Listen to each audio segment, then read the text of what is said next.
علیکم رحمتہ اللہ وبرکاتہ۔ تذکرہ امام حسین میں کربلا کے بعد کیا ہوا، اس پر بیان کیا ہے سلمان اظہری صاحب نے، اور ان کا پورا بیان سنیے اور سبق لیں۔ تذکرہ امام حسین میں کربلا کے بعد کیا ہوا۔ جب سارے شہید ہو گئے، ان کی لاشوں پر گھوڑے دوڑائے گئے، تو جو لوگ قریب آبادیوں کے لوگ تھے وہ آئے، ان لاشوں کو سمیٹا، کتنوں کو تو انہوں نے دفن کیا اور مولا حسین کو دفن کیا۔ اب بیویاں خیمے میں تھیں، قیدی بنائی گئی۔ سیدہ زینب فاطمہ زہرا کی سگی بیٹی، حسین ابن علی کی سگی بہن ہے، زوجات امام حسین ہیں، بی بی سکینہ ہیں۔ اس خیمے میں چند عورتیں رہ گئیں اور بیمار زین العابدین ہیں۔ یزیدی لشکر کی طرف سے لوگ آئے اور کہا کہ اپنے ہاتھ آگے بڑھاؤ۔ ہاتھ آگے بڑھائے گئے تو ان کو ہتھکڑیاں ڈال دی گئی۔ رسول اللہ کے گھر والوں کو ہتھکڑیاں ڈال کر باہر نکالا گیا، خیمے اجاڑ دیے گئے۔ بعض روایات یہ بتاتی ہیں کہ خیموں میں آگ لگا دی گئی۔ جب خیمے جل گئے، شام کا وقت تھا، مغرب کے بعد یہ لٹا ہوا تاخت و تاراج قافلہ کوفہ کی طرف جا رہا تھا۔ کربلا سے اب یہ کوفہ جا رہے تھے، لیکن ظالموں نے جتنے شہید ہوئے تھے ان کے سر سنبھال کر رکھے تھے۔ امام حسین ابن علی کا سر لے لیا، عباس علمبردار کا سر لے لیا، اور علی اکبر امام قاسم کے سر کاٹ کر لے لیے۔ سارے سروں کو انہوں نے، اس لیے کہ اس وقت ثبوت پیش کرنے کے لیے سر دکھانے پڑتے تھے کہ ہم نے ان کا قتل کیا ہے، اب سروں کو انہوں نے نیزوں میں ڈال دیا اور سروں کو لے کر نیزوں سے چلنے لگے۔ یہ سفر ان کا شروع ہوا، کوفہ کی طرف چلے۔ یہاں ایک بڑی بات مجھے یاد آتی ہے۔ مولا حسین کی ایک کنیز تھی جس کا نام بی بی شیرین بتایا گیا ہے۔ وہ سیدہ فاطمہ زہرا رضی اللہ تعالیٰ عنہ کی بھی خدمت کر چکی ہیں۔ بی بی شیرین، اس کو حضرت امام حسین نے آزاد کر دیا تھا۔ وہ کہتی تھی کہ میں آزاد نہیں ہونا چاہتی ہوں۔ کہا تھا کہ تو بڑھاپے کو پہنچ چکی ہے، تجھے ہم نے آزاد کر دیا۔ اور اس کے بعد مولا حسین نے، جب یہ مدینہ طیبہ میں تھے، بی بی شیرین کو کہا تھا کہ تو آزاد ہے، جا، بہت سارا مال دیا تھا اور جمع کر کے کہا تھا کہ تو چلی جا، اپنی بقیہ زندگی آرام سے گزار۔ تو کہتی ہے ایک شرط ہے میری، میں اس شرط پر جاؤں گی۔ امام حسین ابن علی نے پوچھا کہ ہم نے تجھے کسی چیز سے روکا نہیں، منع نہیں کیا، کیا چیز تو چاہتی ہے؟ بی بی شیرین نے کہا تھا کہ مولا حسین، بس چاہتی ہوں کہ میں گھر بنا لوں، گھر میں رہوں، ایک بار آپ اپنے قدم رکھ دینا، ہم غریبوں کے گھر پر ایک بار آپ تشریف لے آئیں، میری وہ معراج ہو جائے گی۔ امام حسین نے کہا بس اتنی سی بات، ہم تو غریبوں کے گھر روز جانا پسند کرتے ہیں، ہم روز جانا پسند کریں، جا ٹھیک ہے تیرے گھر ہم آئیں گے۔ اور بی بی شیرین نے کہا نہیں مولا، میری ایک درخواست یہ ہے کہ آپ اپنے خاندان کے ساتھ آئیں گے، اپنے شہزادوں شہزادیوں عورتوں کے ساتھ آئیں گے۔ مولا حسین نے ساری عورتوں سے کہا دیکھو بی بی شیرین کہتی ہے اس کے گھر دعوت ہے، ہم سب آئیں گے۔ اور اس کو بطور مسکراتے ہوئے آپ نے فرمایا بی بی شیرین، ایسا نہ ہو کہ ہم آئیں اور تو پہچان ہی نہ سکے، ایسا نہ ہو کہ تو پہچان ہی نہ سکے۔ قدموں میں گر گئی، کہا کہ میں آپ کے گھر کی کھائی ہوئی، میں آپ کی پروردہ، کبھی آپ کو نہ پہچانوں، ایسا کیسے ہو سکتا ہے؟ وہ خاتون گئی، کوفہ کے قریب ایک چھوٹی سی بستی میں گھر بنایا، بڑا اچھا سا گھر بنایا، اور اس کی بستی والے بھی اس کی بڑی عزت کرتے تھے کہ یہ فاطمہ کے گھر کام کی ہوئی عورت ہے، حسین ابن علی کے گھر کام کی ہوئی عورت ہے۔ وہ ہر گھر میں جاتی تھی، بستی والوں سے کہتی تھی لوگوں دیکھنا میں نے گھر بنایا اور پیغام بھیج دیا ہے، فاطمہ کے لاڈلے شہزادہ رسول امام حسین نے مجھے وعدہ کیا ہے ایک بار وہ میرے گھر تشریف لائیں گے۔ بستی والے کہتے تھے کیا تیری قسمت ہے کہ تیرے گھر مولا حسین آنے کی بات کر چکے ہیں، رسول اللہ کا شہزادہ تیرے گھر آئے گا۔ سب اس کی گاؤں میں بڑی عزت تھی، لوگ کہتے تھے کہ اس کی بات پر حسین آنے والے ہیں۔ ایک بار جیسے ہی بی بی شیرین کو خبر ہوئی کہ امام حسین مدینہ سے مکہ نکل چکے ہیں اور مکہ سے کوفہ آنے والے ہیں، جیسے ہی یہ خبر ملی تو اس نے پیغام بھجوایا اور پھر اپنے گھر کو رنگ و روغن کرنا شروع کر دیا اور کمرے سجائے، کہ مولا حسین کا قافلہ آ رہا ہے اور کوفہ جانے والے ہیں اور میرے گھر پر ٹھہریں گے۔ جنگ کی کوئی خبر ہی نہیں تھی۔ گاؤں والوں کو جیسی اطلاع ہوئی، گاؤں کے سارے لوگ اس کے ساتھ مل گئے۔ پورے گاؤں میں سارے لوگ گھروں کی تیاریاں کر رہے تھے اور سب لوگ روز انتظار کرتے۔ بی بی شیریں پہاڑ کے ایک چوٹی پر صبح سے شام تک بیٹھتی، ہر آنے جانے والے قافلے والے کو دیکھتی، جو مکہ سے کوفہ کے لیے آ رہا ہے جا رہا ہے، دیکھتی، انتظار کرتی۔ اس میں امام حسین اپنے گھر والوں کے ساتھ آنے والے نہیں آئے۔ کئی دن گزر گئے اور اسی زمانے میں ایک رات ایسی آئی کہ اس کے گھر ایک عورت آئی۔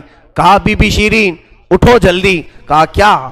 کہ حاکم بصرہ ابن زیاد کا لشکر، بہت بڑا لشکر ہے اور وہ لشکر باہر آیا ہوا ہے، تیرا بڑا گھر ہے، وہ چاہتے ہیں کہ آج کی رات تیرے گھر میں گزارے۔ کہا کون لوگ ہیں، کیوں آئے ہیں؟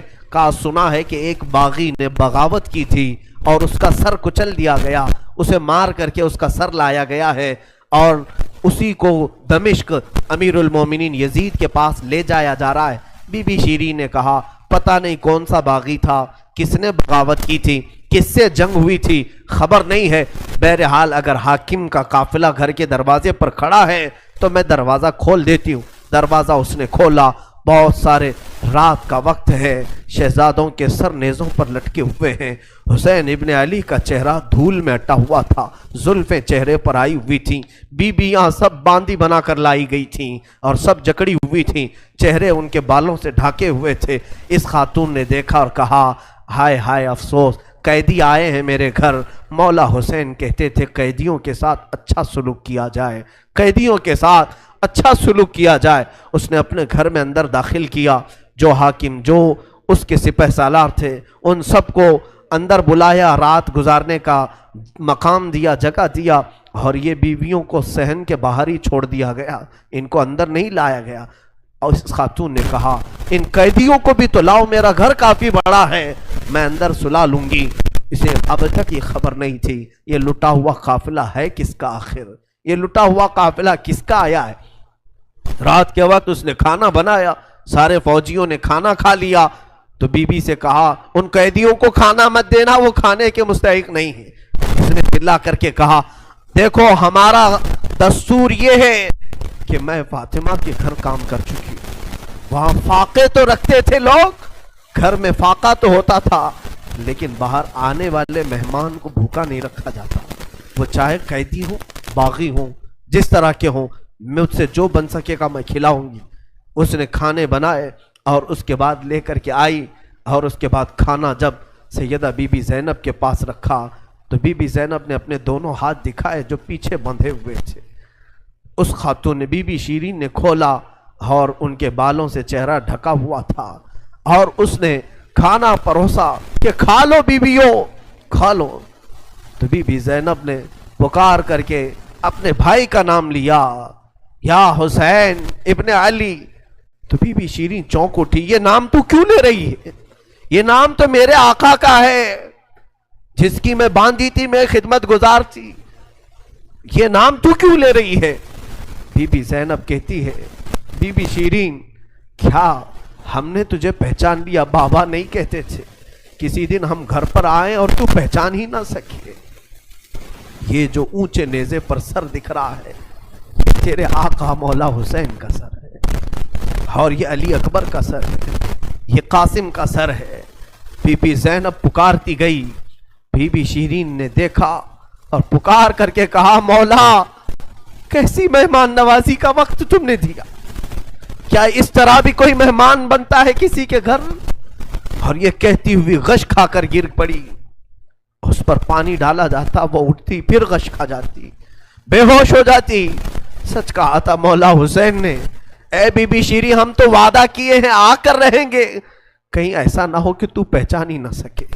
سچ کہا تھا مولا حسین، آپ اس حالت میں میرے گھر آئے کہ میں پہچان نہ سکی، کیونکہ وہم و گمان میں بھی نہیں تھا کہ فاطمہ کے لاڈلے کا کٹا ہوا سر کبھی گھر آ سکتا۔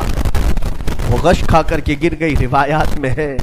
صبح جب اٹھا لوگوں نے، فوجیوں نے اٹھ کر کے دیکھا تو بی بی شیریں کا جسم ٹھنڈا پڑ چکا تھا، اس کی روح نکل چکی تھی، غم حسین میں لوگوں کی جانیں چلی گئی. یہاں آج 2 آنسو ہمارے نکلتے ہیں تو لوگ ہمیں بولتے ہیں غم حسین میں لوگوں کی روح نکل گئی. جو اصلی محبت کرنے والے تھے وہ دنیا سے ہی رخصت ہو گئے. مولا حسین کی محبت کرنے والی بی بی شیریں دنیا میں نہیں رہی. کہا آخری جملے اس کے یہ تھے, گھر بڑی آن شان سے اس لیے بنایا تھا کہ ایک بار مولا قدم رکھیں گے. اب انہوں نے قدم رکھ دیا تو اب جینے میں کوئی مزہ نہیں ہے, اب میری زندگی کی تمنا پوری ہو گئی ہے. اس کے بعد یہ قافلہ نکلا, کوفہ کی طرف جا رہا تھا, ابن زیاد تک پہنچنا تھا. حاکم بصرہ, حاکم کوفہ عبید اللہ بن زیاد کے پاس یہ قافلہ جانے سے پہلے کئی منزلوں پر رکا. دوسری رات آئی تھی. دوسری رات ایک گرجا گھر کے پاس ان کا قیام ہوا. وہ ایک عیسائی کا گرجا تھا, وہاں پر قیام ہوا. عیسائی نے دیکھا کہ بہت سارے کٹے ہوئے سر آئے. اس نے بھی اپنے چرچ میں رکنے کی اجازت دی تھی. ہائے افسوس, عیسائی بھی رحم کھا رہے ہیں. کیسے وہ مسلمان تھے جو رسول اللہ کے گھر والوں پر رحم نہ کھا سکے. عیسائی نے وہاں پر رکنے کی اجازت دی. اس کے بعد کہا, رات کو اس نے کہا کہ یہ جو سروں پر, یہ جو نیزوں پر سر ہیں, کیا یہ ہمیں ایک رات کے لیے دو گے؟ لوگوں نے کہا لے لو لے لو, لیکن امانت کے ساتھ واپس کرنا کہ یہ ہمیں دمشق پہنچانا ہے. اس نے سر حسین کو لیا, دھول کو صاف کیا, اس لیے کہ اسے دور سے ہی اس چہرے میں کچھ چمک نظر آ رہی تھی. اس عیسائی راہب نے رات کے وقت دیکھا, ایک تخت پر رکھ کر کے سر حسین کا غور سے مطالعہ کرنے لگا اور اپنی پرانی کتابوں سے ملانے لگا. پرانی کتابیں پڑھتا تھا اور چہرہ دیکھتا تھا, بار بار دیکھتا تھا. پھر چیخ کر کے کہا, ہاں میں اپنے مقام کو پہنچ گیا, اس لیے کہ مقدس کتابوں میں لکھا ہوا ہے نبی کے آخری نبی کا نواسا ظلمن قتل کیا جائے گا اور اس راستے سے جائے گا, اور یہاں کی گرجا میں اگر رکے تو گرجا میں جو خدمت گزار ہے وہ اس کی خدمت کرے, مولا اسے جنت عطا کرے گا. وہ عیسائی راہب کہتا ہے وہ چہرے میں ساری علامتیں جو کتابوں میں لکھی یہی ہیں. وہ ایمان لے آیا, کلمہ طیبہ پڑھا, اسلام قبول کیا. رات میں اس کی دنیا بدل گئی. میرے عزیزو, اسی کو کہا جاتا ہے اسلام زندہ ہوتا ہے ہر کربلا کے بعد. حسین کے انتقال کے بعد بھی اسلام پھیل رہا, ایمان دوسروں کو بانٹ رہے ہیں. صبح تک اس گرجا میں رکے, پھر دن پورا گزارے اور شام کے وقت ٹھنڈے وقت میں کوچ کرنے کا ارادہ کیا, اور سر امام حسین جو ان لوگوں نے نیزے پر لیا تھا اس کو ایک جگہ گاڑ دیا, اور اس کے بعد اپنے پانی وغیرہ کے استعمال کے بعد قافلے کو کوچ کرنے کا حکم دیا. قافلہ آگے چلا, لیکن جو فوجی آتا سر حسین کو اٹھانے کے لیے نیزے پر, وہ تو ہلکا ہو چکا تھا لیکن وہ زمین میں ایسا گڑ چکا تھا کہ اٹھتا نہیں تھا, کسی سے ہل نہیں رہا تھا. بہت لوگوں نے کوشش کی. پھر آ کر کے انہی ظالم یزیدیوں نے بی بی زینب سے کہا, اے خاتون, یہ تمہارے بھائی کا سر زمین پر ایسا جمع ہوا ہے, ہٹتا نہیں ہے, آگے بڑھنا ہے ہمیں, یہ ہٹتا نہیں ہے. بی بی زینب نے غور سے دیکھا اور کہا, قافلے میں دیکھ لو سب ہیں یا نہیں, قافلے میں سب ہیں یا نہیں. دیکھا گیا تو بی بی سکینہ قافلے میں نہیں تھی, قافلے میں موجود نہیں تھی. بی بی زینب نے کہا, وہ میرا غیور بھائی ہے, اپنے خاندان والوں کو چھوڑ کر کہیں جاتا نہیں تھا, اپنی بچی کا غم ہوگا, آگے نہیں بڑھتا, تلاشو سکینہ کہاں ہے. لوگوں نے ڈھونڈنا شروع کیا. پہاڑ کی ایک چھوٹی سی چوٹی پر وہ بیٹھی ہیں اور ایک خاتون کی گود میں بیٹھی ہیں.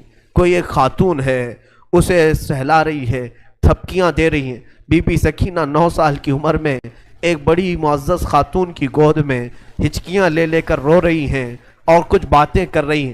بی بی زینب نے دور سے دیکھا, خاندان کی کچھ عورتیں اور آئیں, پکارا, سکینہ جانے کا وقت ہو گیا, تم یہاں کیا کر رہی ہو. دوڑ کر کے جیسی سکینہ کے قریب آئے تو دیکھا نہ وہاں عورت تھی نہ کوئی خاتون تھی. سکینہ کو اٹھایا, کیا کر رہی تھی تم, یہاں کیسے آئی, کون عورت, کس سے بات کر رہی تھی. سکینہ نے کہا, میں جانتی نہیں تھی, یہاں حاجت کے لیے آئی تھی, اچانک ایک خاتون نمودار ہوئی, اس نے مجھے گود میں اٹھایا, بوسے دینا شروع کیا, میرا ماتھا چوما. میں نے پوچھا کہ تو کون ہے, تو اس نے کہا, اے بچی تو نہیں جانتی, میں تیری دادی فاطمۃ الزہرا ہوں، میں فاطمۃ الزہرا ہوں، رسول اللہ کی شہزادی ہوں۔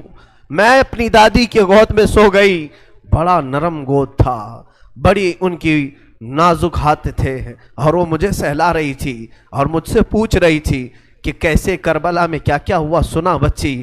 میں علی اصغر کی شہادت دادی کو سنا رہی تھی، علی اکبر کیسے قتل ہوئے دادی کو سنا رہی تھی، ان کے آنسو بہتے تھے اور میرے جسم پر گرتے تھے، اور میں نے کربلا کی ساری داستان اماں فاطمہ کو سنا رہی تھی۔ سیدہ زینب کی چیخ نکل پڑی کہ ماں فاطمہ اب بھی بے قرار ہے، اس لیے کہ حضرت امام مسلم فرماتے ہیں، ایک بڑے بزرگ ہیں، تابعی ہیں، کہتے ہیں میں نے خواب میں دیکھا ایک بوڑھی خاتون کو، کربلا کا یہ منظر جو تھا 10ویں محرم کو ہوا، 9 محرم کو خواب دیکھیں یا عاشورہ کی رات کو انہوں نے خواب دیکھا، کہتے ہیں ایک بوڑھی عورت ہے، بڑی عمر والی عورت ہے، جبہ اس کے سر پر پڑا ہوا ہے، جھاڑو لے کر میدان جھاڑ رہی ہے، پورا میدان جھاڑا۔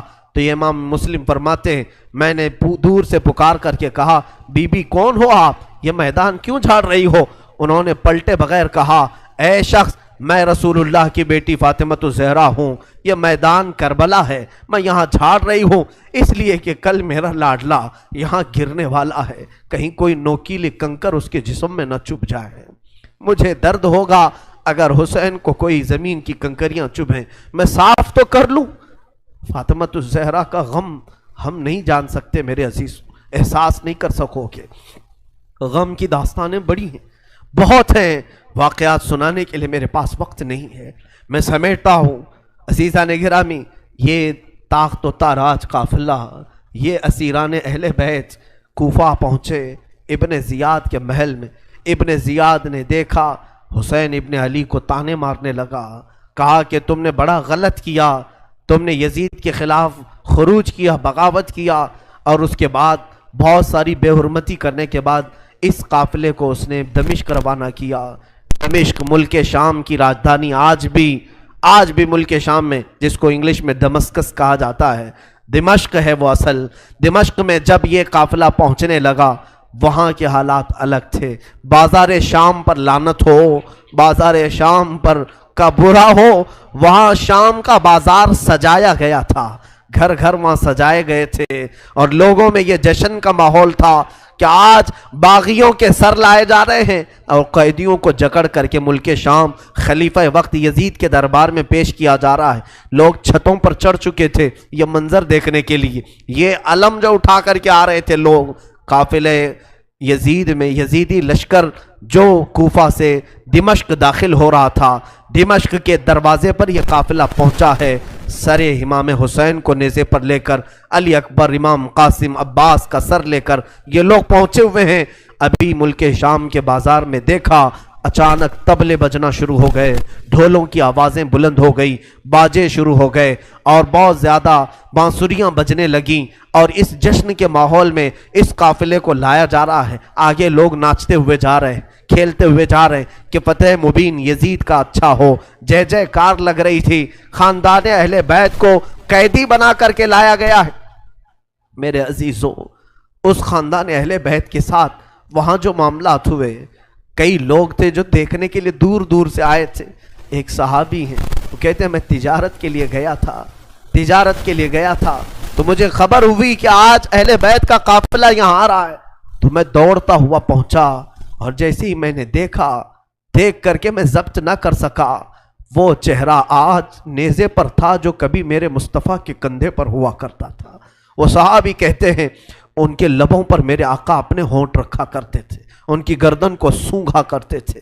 وہ حسین کی گردن کو انہوں نے تلوار سے الگ کیا ہوا تھا اور نیزے پر لا رہے تھے۔ وہ صحابی دوڑتے ہوئے آئے، کہا میری زندگی کا برا ہو، میں حسین کا ساتھ نہیں دے سکا، میں حیدر کے گھر والوں کا ساتھ نہیں دے سکا۔ بچیاں تھیں جو قیدی بنا کر لائی گئی تھیں، دوڑ کر کے وہ صحابی آئے اور بی بی سکینہ کے پاس آئے، ننھی سی 9 سال کی عمر کی بچی بھی قیدی بن کر آئی، دوڑ کر کے ساتھ قریب آئے، پوچھا کہ بچی میں تمہارے غم میں برابر کا شریک ہوں، میں بھی تمہارے غم میں ساتھ ہوں، اہل بیت کا میں وفادار ہوں۔ انہوں نے توجہ نہیں کی، اس لیے کہ بی بی سکینہ کہتی ہیں ہم تو دنیا سے مایوس ہو چکے تھے، ہم نے کٹنے کے وقت کسی کو آتے ہوئے نہیں دیکھا، اب تماشا دیکھنے کے لیے بہت سارے لوگ آتے ہیں، توجہ نہیں کی۔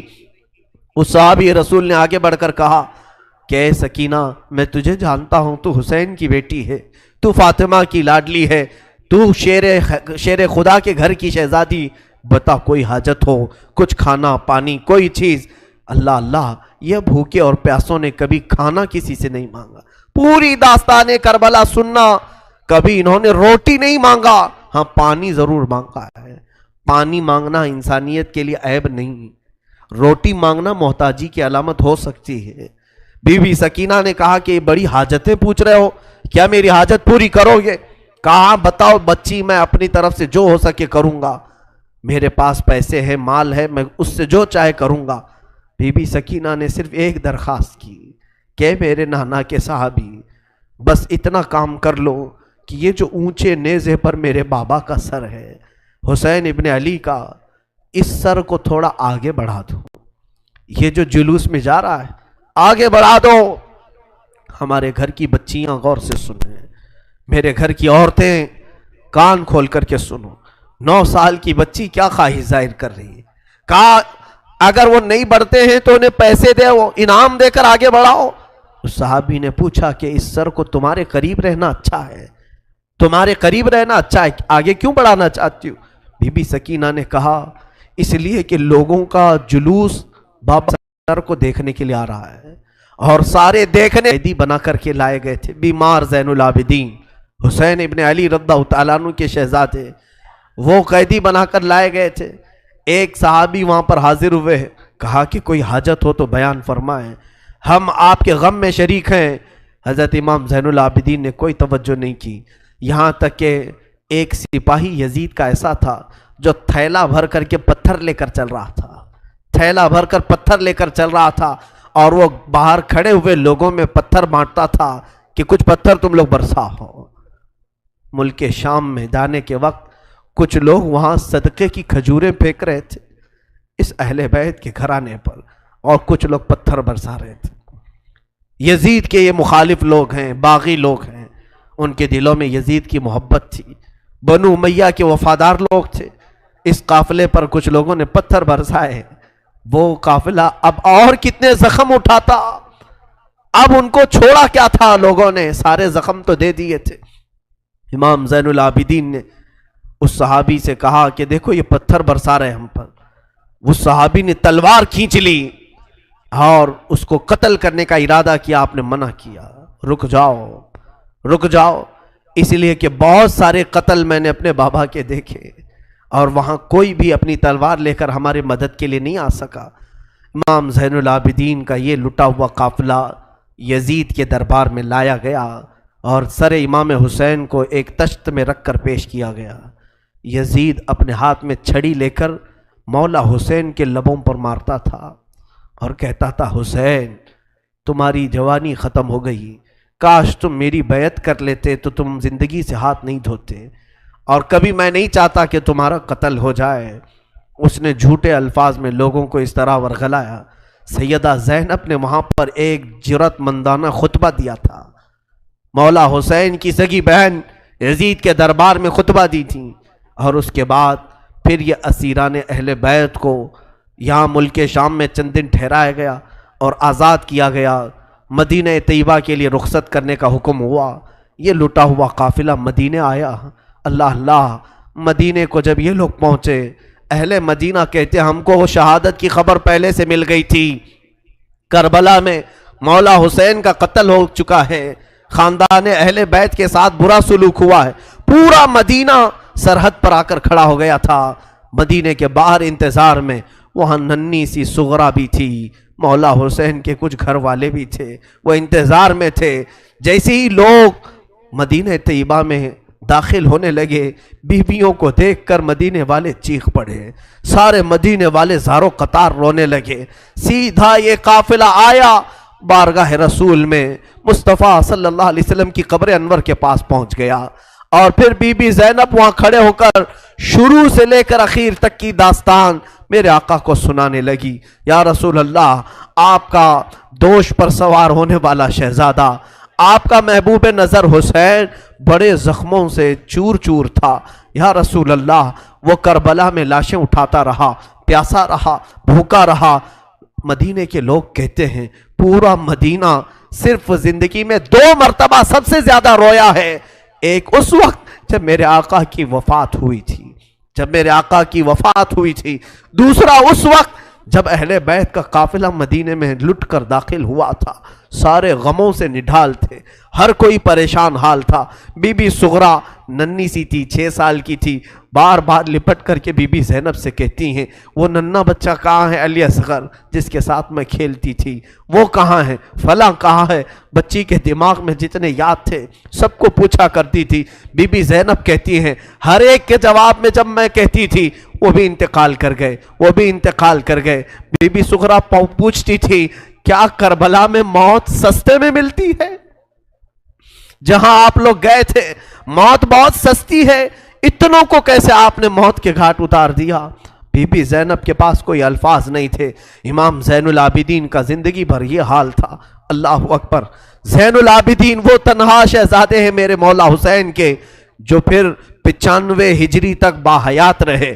امام حسین کی شہادت ہونے کے بعد 61 ہجری میں جو شہادت ہوئی، اس کے بعد سے سن 95 ہجری تک آپ باحیات رہے، لیکن روتے روتے آنکھوں کا پانی سوکھ گیا تھا۔ لوگ کہتے ہیں امام زین العابدین کو ہم لوگ دیکھتے تھے، کبھی وہ روتے تھے تو دونوں آنکھوں سے خون نکل آتا تھا۔ لوگ پوچھتے کہ مولا زین العابدین سجاد آپ اتنا کیوں روتے ہیں؟ کہتے ہیں کیا تم میری ہنسی کی تمنا رکھتے ہو؟ جس کے سامنے اس کے بھائیوں کو، اس کے گھر والوں کو، اس کے باپ کو کاٹا گیا ہے، اس کے گھر والوں کو کاٹا گیا ہے۔ امام زین العابدین کا حال یہ تھا کہ امام زین العابدین شہر میں جا رہے تھے اور قصاب گوشت بیچنے والا دکان میں بیٹھا ہے، گوشت بیچ رہا ہے۔ جیسے ہی وہ قریب آنے لگے اس نے جلدی سے گوشت کے اوپر چادر ڈال دی، گوشت چھپا دیا۔ لوگ جو گوشت خریدنے والے کھڑے تھے انہوں نے پوچھا کہ بندے تو کیوں گوشت چھپا رہا ہے؟ کہا زین العابدین آ رہے ہیں، وہ ابھی یہاں کھڑے ہوں گے اور گوشت دیکھ کر کے رونا شروع کر دیتے ہیں، گوشت دیکھ کر کے رونا شروع کرتے۔ کہا ایسا کیوں کرتے ہیں؟ کہتے ہیں جب بھی وہ میری دکان کے پاس یہ کچا گوشت دیکھتے ہیں تو کہتے ہیں کہ میرے بھائیوں کا گوشت ایسے ہی کٹا گیا تھا اور ادھیڑا گیا تھا۔ زندگی بھر وہ گوشت کی دکان کے پاس کھڑے ہوتے تو ان کی آنکھیں بہہ جاتی۔ اور اس کے بعد ایک روایت یہ بھی ملتی ہے کہ قربانی کے دن تھے، مولا زین العابدین ایک جگہ سے گزر رہے ہیں، ایک قصائی بکرے کو لٹایا ہے اور جلدی سے اس پر چھری چلائی جا رہی تھی۔ امام زین العابدین دور سے کھڑے ہو گئے، کہا اے قصائی تو نے بکرے کو لٹایا، پانی پلایا کہ نہیں پلایا؟ وہ کھڑا ہوا، کہا اے امام زین العابدین ہم مسلمان ہیں، جانوروں کو کاٹتے ہیں تو پہلے پانی پلا کے کاٹتے ہیں۔ امام زین العابدین نے کربلا کی طرف منہ کیا، کہا مولا حسین مسلمان جانوروں کو پانی پلا کے کاٹتے ہیں، جانوروں کو پانی پلا کے کاٹتے ہیں، مگر اہل بیت کے کسی شہزادے کو ایک گھونٹ بھی پانی نہیں پلایا گیا اور انہیں ویسی پیاسا شہید کیا گیا ہے، پیاسا کاٹا گیا ہے۔ امام زین العابدین کی پوری زندگی ایک ایک چیز کو دیکھتے تو رونے لگ جاتے تھے کہ کربلا میں یہ چیز نہیں تھی، یہ چیز نہیں تھی۔ ایک وقت ایسا بھی آیا، کوفہ کا گورنر ابن زیاد، یہ اب اس کے برے دن شروع ہو چکے تھے۔ میں پھر دوسری تقریر میں عرض کروں گا، زہر کی اذان انشاءاللہ تقریر کے بعد ہوگی۔ آج سارا مجمع یہاں پر ہے اور انشاءاللہ بغیر نماز پڑھے ہم تو یہاں سے جائیں گے نہیں، اور اذان لوگوں کو جمع کرنے کے لیے ہوتی ہے، جو آلریڈی جمع ہیں پھر انہیں کیا جمع کیا جائے۔ اذان تو ہم دیں گے انشاءاللہ، صبر کریں۔ یہ وقت شہادت کا ہے، یہ وقت کربلا کی یاد کا ہے۔ مولا حسین کے یہ شہزادے امام زین العابدین رضی اللہ تعالیٰ، زندگی بھر آپ کے حالات یہ تھے کہ کبھی کچا گوشت دیکھیں تو رو پڑے، کسی جانور کو ذبح ہوتے دیکھیں تو رو پڑے۔ ایک بار امیر کوفہ ابن زیاد، اب امیر مختار نام کا ایک شخص جو بدلہ لینے کے لیے بعد میں اٹھ کھڑا ہوا، بعد میں کوفہ میں ایک ایسا شخص ظاہر ہوا جس کا نام مختار ثقفی تھا۔ اس نے اعلان کیا کہ میں قاتلان حسین کا بدلہ لوں گا، اور اس نے اٹھ کر کے کچھ اہل بیت سے محبت کرنے والوں کو اپنے قافلے میں جمع کیا اور یہ قافلہ بڑھتا گیا یہاں تک کہ خون حسین کا بدلہ لینے کے لیے یزید کی موت کے بعد اس نے ہر ایک کو تلاشنا شروع کیا. شمر کو ڈھونڈا، اس کو قتل کیا، اور اس کے بعد عمرو بن سعد کو ڈھونڈا، اسے قتل کیا. عبید اللہ بن زیاد جو کوفہ کا حاکم تھا، جو جڑ تھا اس فساد کا، اسے ڈھونڈا. اور اس کے بعد 22,000 کا جو لشکر تھا اس میں سے کسی ایک کو بھی اس نے زندہ نہیں چھوڑا، ایک کو بھی نہیں. جتنے وہاں شریک تھے سب کو قتل کیا. اور 22,000 کو قتل کرنے کے بعد مختار ثقفی نے یہ اعلان کیا، ابھی میں نے حسین کی ایک انگلی کا بھی بدلہ نہیں لیا، میں حسین ابن علی کی ایک انگلی کا بھی بدلہ نہیں لیا. یزید خائب و خاسر ہو کر مر گیا.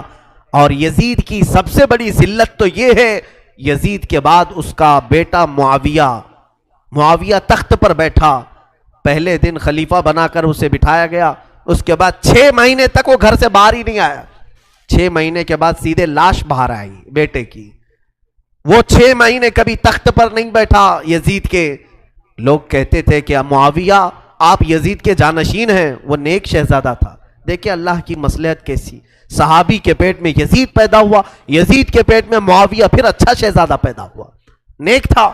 اس نے کہا، لوگ جب کہتے تخت پر بیٹھ جائیے تو اس نے اس تخت کی طرف دیکھ کر کے تھوک دیا اور کہا اس تخت پر بیٹھوں جس پر شہزادہ رسول کا خون لگا ہوا ہے، اس تخت پر بیٹھوں جو تخت حسین ابن علی کے گھر والوں سے رنگا ہوا ہے. کبھی اس تخت پر نہیں بیٹھا. اس کی یزید کی سب سے بڑی ذلت تو اسی پہ ہے کہ اس کا خود کا بیٹا اس کے تخت پر تھوک دیا، نہیں بیٹھ سکا. لیکن حسین کا چرچا آج بھی ہے. حسین کے شہزادے گلی کوچوں میں ہر جگہ ہے. سادات کی خوشبو تم محسوس کرو گے آج بھی. حسین ابن علی کے یہ صاحبزادے زین العابدین جہاں پر رہ رہے تھے خیمے میں، تو ایک مرتبہ ایسا ہوا کہ ابن زیاد جان بچاتا ہوا بھاگتا ہوا نکل آیا، کیونکہ مختار ثقفی اس کے پیچھے لگ گیا تھا، اپنے سواریوں کو دوڑا دیا تھا اس کے پیچھے کہ عبید اللہ بن زیاد جہاں بھی ملے اسے پکڑ کر کے لاؤ. تو سب اس کے پیچھے لگ گئے. مختار ثقفی کے ڈر سے عبید اللہ بن زیاد جان بچاتا ہوا بھاگتا ہوا ایک خیمے میں آیا. وہ خیمہ کسی اور کا نہیں، امام زین العابدین کا تھا. وہاں پر پہنچ گیا. آپ قرآن پاک کی تلاوت میں مصروف تھے. مختار ثقفی کے ڈر سے آنے والا یہ عبید اللہ بن زیاد کانپ رہا تھا. امام زین العابدین نے سر اٹھا کر کے دیکھا، کیا بات ہے؟ کہا پیاس کی شدت ہے، اگر تمہارے پاس پانی ہو تو پلاؤ. امام زین العابدین نے فوراً کھٹوری بھری اور پانی دیا. اس نے پانی پیا اور پھر کہا اور پانی ملے گا. انہوں نے اور ایک کھٹوری بھری اور پھر پانی پلایا. اس نے پیا، 3 کھٹوریاں پانی پیا. عبید اللہ بن زیاد یہ سوچنے لگا شاید امام زین العابدین نے مجھے پہچانا نہیں ہوگا. اس نے کہا آپ مجھے نہیں پہچانے ہوں گے شاید.